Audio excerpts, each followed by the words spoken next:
war between the house of Saul and the house of David lasted a long time.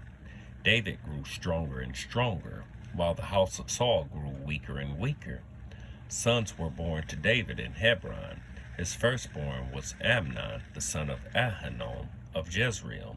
His second, Caleb, the son of Abigail, the widow of Nabal of Carmel. The third, Absalom, the son of Maacah, daughter of Talmai, king of Geshur. The fourth, Adonijah, the son of Haggith. The fifth, Shephatiah, the son of Abital.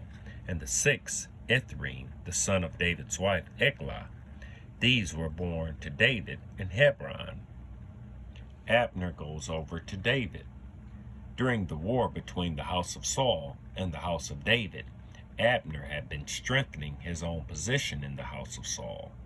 Now Saul had a concubine named Rizpah, daughter of Aiah, and Ishbosheth said to Abner, "Why did you sleep with my father's concubine?" Abner was very angry because of what Ishbosheth said.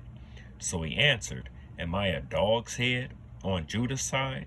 This very day I'm loyal to the house of your father Saul and to his family and friends. I haven't handed you over to David. Yet now you accuse me of this offense involving this woman. May God deal with Abner, be it ever so severely, if I do not do for David what the Lord promised him on oath, and transfer the kingdom from house of Saul to establish David's throne over Israel and Judah, from Dan to Beersheba." Ishbosheth did not dare to say another word to Abner, because he was afraid of him. Then Abner sent messengers on his behalf to say to David, "Whose land is it? Make an agreement with me, and I will help you bring all Israel over to you." "Good," said David, "I will make an agreement with you, but I demand one thing of you. Do not come into my presence unless you bring Michal, daughter of Saul, when you come to see me." Then David sent messengers to Ishbosheth, son of Saul, demanding, "Give me my wife Michal, whom I betrothed to myself for the price of 100 Philistine foreskins." So Ishbosheth gave orders and had her taken away from her husband Paltiel, the son of Laish. Her husband, however, went with her, weeping behind her all the way to Bahurim.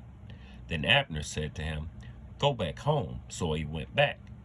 Abner conferred with the elders of Israel and said, "For some time you have wanted to make David your king. Now do it, for the Lord promised David, 'By my servant David I will rescue my people Israel from the hand of the Philistines and from the hand of all their enemies.'"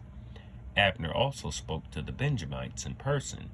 Then he went to Hebron to tell David everything that Israel, the whole tribe of Benjamin, wanted to do. When Abner, who had 20 men with him, came to David at Hebron, David prepared a feast for him and his men. Then Abner said to David, "Let me go at once and assemble all Israel for my lord the king, so that they may make a covenant with you, and that you may rule over all that your heart desires." So David sent Abner away, and he went in peace. Joab murders Abner. Just then David's men and Joab returned from a raid and brought with them a great deal of plunder. But Abner was no longer with David in Hebron, because David had sent him away and he had gone in peace. When Joab and all the soldiers with him arrived, he was told that Abner, son of Ner, had come to the king, and that the king had sent him away, and that he had gone in peace.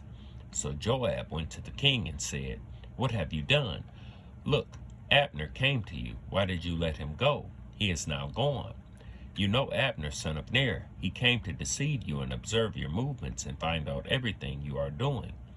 Joab then left David and sent messengers after Abner, and they brought him back from the cistern at Serah. But David did not know it. Now when Abner returned to Hebron, Joab took him aside into an inner chamber, as if to speak with him privately, and there, to avenge the blood of his brother Asahel, Joab stabbed him in the stomach, and he died.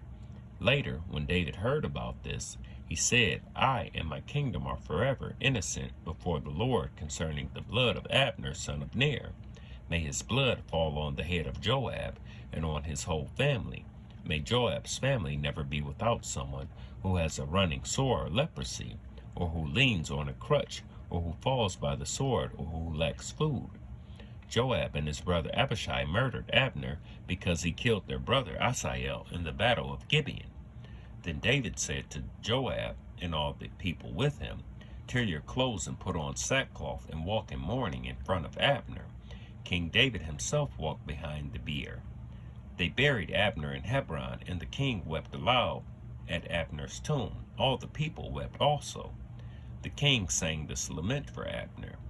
"Should Abner have died as the lawless die? Your hands were not bound, your feet were not fettered. You fell as one falls before the wicked." And all the people wept over him again. Then they all came and urged David to eat something while it was still day. But David took an oath, saying, "May God deal with me, be it ever so severely, if I taste bread or anything else before the sun sets." All the people took note and were pleased indeed. Everything the king did pleased them. So on the day of all people, and there all Israel knew that the king had no part in the murder of Abner son of Ner.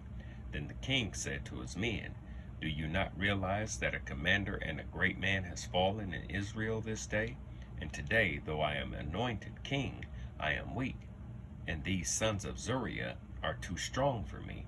May the Lord repay the evildoer according to his evil deeds."